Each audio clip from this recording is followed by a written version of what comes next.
Fellow Kenyans, we are at the most dangerous time we have ever been, I think, since the construction of the Kenyan Republic.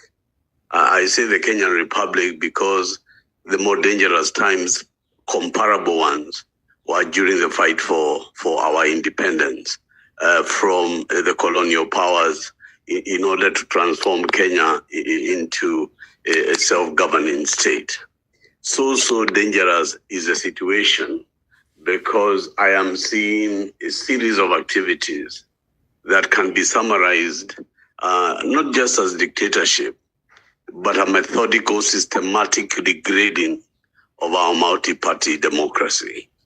I mean, we've already talked from the beginning, since the disputed election, that the first thing to discredit was the commission, electoral commission itself.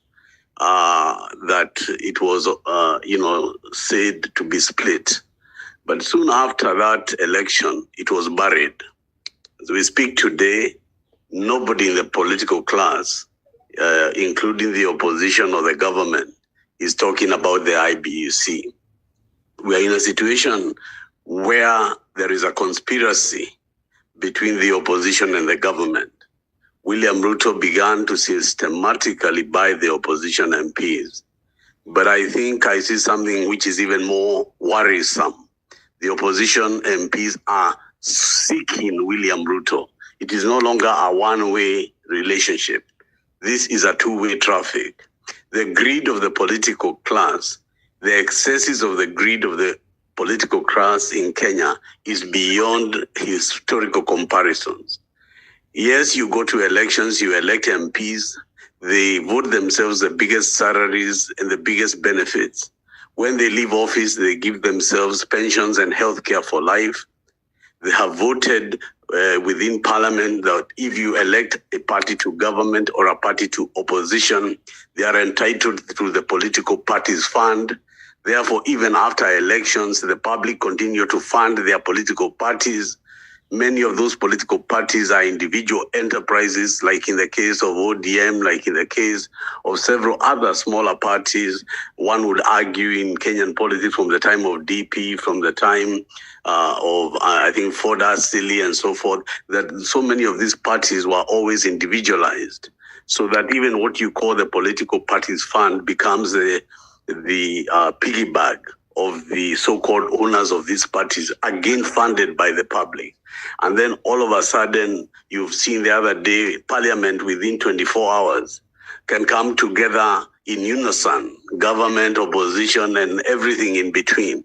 And within 24 hours can pass a motion and a bill with 2/3 in their interest or in whatever the agenda they want to pass. Without where we are in Kenya today, we elected a government and an opposition that is non-existent. The Kenyan people, under the political parties political act of 2021, were given the position before elections to look at parties. Those parties went out and formed coalitions. In the case of the Kenya Kwanza, they formed coalitions of parties and offered their manifesto and offered their candidatures to the country. In the case of Azimio, they formed a constituent party. The law requires that both the two competitors deposit with the registrar of political parties the documents containing the ideology, manifesto, and the order in which they will govern themselves, so that if in case of any disputes, the public would be able to know that there's been a violation of those agreements and that the courts will be participatory in the solving of those problems. So look at these Kenyans, why we are in real crisis. You are given William Ruto and his running mate, Gachagua. On the other hand, you are given Raila and Martha Karua. And today, none of whom you voted for is together. You are looking at a situation where William Ruto has undone the popular will of all the people and members of Kenya Kwanza who voted in a team as presented by Ruto to the public. You are looking at a situation where Raila Odinga has fallen out with the principles or the people who put together a coalition in Azimio, and they put themselves to the public. And the people who voted Azimio and the people who voted Kenya Kwanza have all been defrauded. They have been delegitimized. In other words, the mandate that these people are using to govern or to participate in opposition and whatever conspiracies they are building are illegitimate. They are null and void ab initio. They do not reflect the will of the people as voted in the general election of 2022. And therefore, what are you doing? You're dealing with an illegal, illegitimate government, illegal, illegitimate structure of opposition and government, illegal, illegitimate government of national unity. You're dealing with a government that does not obey court orders. You're dealing with a government which is beginning to infiltrate the judiciary. You are looking at a situation where they pay themselves allowances, where they pay themselves huge amounts in the political parties' bill to reward their parties so that small parties emerging from the public can never emerge because only those who claim they were voted by us are taking money on our basis and yet they don't reflect us.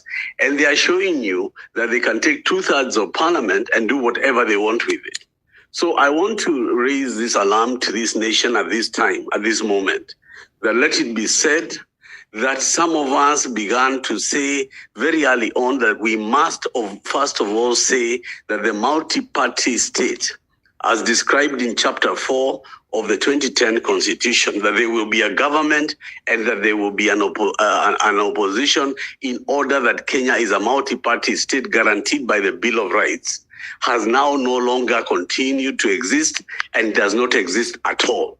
And one of the reasons that I'm in court next Thursday on the 17th of October, leading a constitutional petition against the sale of Jomo Kenyatta Airport is because the government and the opposition and parliament and all the persons we have delegated our authority to are taking that authority to waste our society and our property and our assets without getting to the propriety of the case. How do you take an asset that belongs to the public, but is also a profitable asset, so that you take it at no reason whatsoever, give it to without any public participation, public scrutiny, and continue a plan and a system of raping the public? So you rape the public on elections. You rape them by paying yourselves, including giving yourselves pensions, taking from the political party's fund. Then you take their assets of Kenya and you say that you're privatizing them. And then you go to the streets and you order the army and deploy them. Then you take guns and bullets and shoot our children. And then you leave them to be buried and rot as dogs. And then you wake up every Sunday and go to church. And the man you used to go to church with, Gachagua, you impeach him in 24 hours. Like as though that was like killing a mosquito on a bed. If they can do that to Gachagua, what can they do to you? This is a state of an emergency. And I'm calling upon all Kenyans, particularly those who say that they are the Gen Z and whatever. This is a time for all hands on deck. I do not want to hear, I have no longer any appetite to hear, oh, this is our favorite person, or this person has done this, or we don't want that person. The reason you're continuing to be used this way is because of this attitude of arrogance that must stop. Until we stop being arrogant against ourselves, they are going to continue to step on us. We must unify. We must bring in the experience of yesterday with the vigorous anticipation of youth. We must be able to recreate a coalition of the willing. We must be able to bring all Kenyans together in a manner that will surprise them. We look back in our history and you will find that within our history, there were men and women who stood beyond their time and sacrificed beyond their call of duty, whether it be Kenneth Matiba or Wangari Maathai or Degama Pinto or Tom Mboya or Robert Ouko. There were so many, and there can be so many others who can join within the current and the energetic in order that what is created is an alternative universe from the universe that is being created by our looters and by our detractors who are captured power in 2022 illegitimately because they are governing by a fraud. What was cast in votes is not what is in government or opposition or together. It is therefore true to say that the entire government of Kenya, the entire opposition structure, including parliament, senate, they are all illegal, they are all illegitimate and do not have the mandate of the Kenyan people. And therefore, if somebody was to ask me, how are we going to go forward from here? And during the 90s, there was a time we decided not to appeal to the government. We decided to appeal to lawyers. Then Paul Mwite was the chairman of the Law Society. And there was a time all lawyers began to boycott going to court on any matter, whether it be constitutional, be it corporate law, until certain things were done. We must have a kind of a national boycott of our judiciary system until such a time the IBC is put in place, because without it, without the idea that people are talking about, be they an idea of referendum, an idea of recalling MPs, an idea of anything electoral is null and void, can never take off without an independent electoral boundaries commission. And it is possible to call about other institutions that are not in the control of government. That is why when doctors go to the streets and strike, and the hospitals are shut, and when the teachers go to the streets and strike, and the schools are shut, the government, with all its arrogance, with all these things they have put on their one side, are forced to come back and kneel before the people, because that's the language they understand, the language of defiance and the language of saying no. If we can get the lawyers, if we can talk to them, and obviously right now their lawyers are also split, because there are those since the government of national unity who have abandoned us.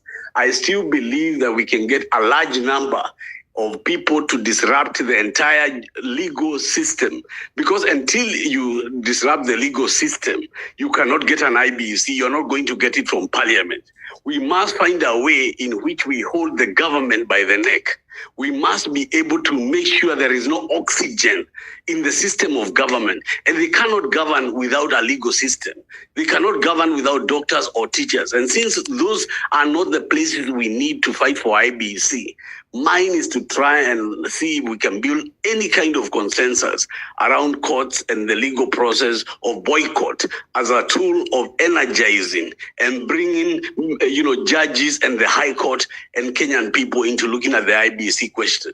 Now, moving from that point, I also want to say that William Ruto's impeachment motion meant very little to me. I really don't give a damn if he removes Gachagua or he does not. But it sent shockwaves to me that this can be the template of extending his rule in parliament, by extending his rule of MPs. He can go and say, look, now we want a 7-year term. We can be able to come back without any inhibition and use the Museveni Kagame playbook of ripping the constitution and in making sure that the 2010 constitution becomes the Ruto constitution of 2024, 2025. And therefore, my question is not a question, actually. It's a call of action. The call of action that we must do to ensure that this does not happen is to take advantage, because the enemy of your enemy is my friend. Right now, the country, and yesterday, opinion polls are showing that 76 to 80% of the country is anti the Ruto government, anti the Ruto coalition. In fact, it has swallowed Ruto, it has swallowed ODM, it has swallowed all the enablers of that government. And the public jointly, nearly 80% is anti this government. And that being the case, it means that the public mood, the public displeasure can be used and can be mobilized into a resistance. And that resistance on the streets can aid the resistance in the courts. And because there is despondency, some of the people who are very angry with this government are angry for selfish reasons. But for me, it does not matter why they are angry. What matters is that there is a lot of anger out there. We must be strategic. We must be definite. We must be conniving. We must also act like the thief is acting. You must set a thief to catch a thief. We cannot go there with a Bible and wearing the bishop's cloak when the man is wearing a gun and a machete in his back every night against the Kenyan people. We must redefine ourselves. We must begin to collaborate and bring together even people we never thought were allies. Because unless we do that, my friends, ladies and gentlemen, where we are in the middle of 2024, God forbid where we will be in the middle of 2025, unless we as a people rise up. Finally, on the Adani question, I want to give this undertaking that I think because people have been confused about the two processes in court. One was a judicial review by the LSK, and mine is a constitutional application which seeks to nullify the matter completely. I believe that from the 17th, the High Court will have merged the two matters suo motu, and that this matter of the JKIA will be one of the first times we can draw blood from the veins of William Ruto. A very thorough process has been put in place. I'm limited by the rules of the courts, what I may say or not say, but I want to learn for now by saying Kenyans, we are in the most dangerous time we have ever been since the establishment of the Kenyan Republic in 1964. Niko na furaha katika Kenya yetu. Kenya yetu sasa leo tuko na furaha, madeke kulikuwa na ukabila na uchochezi mno.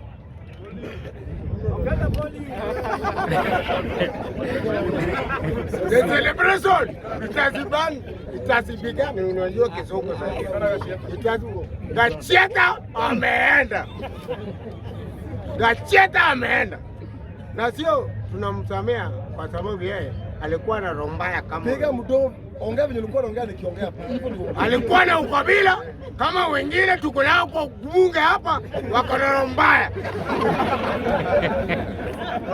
Hata pia wataenda in soon as possible.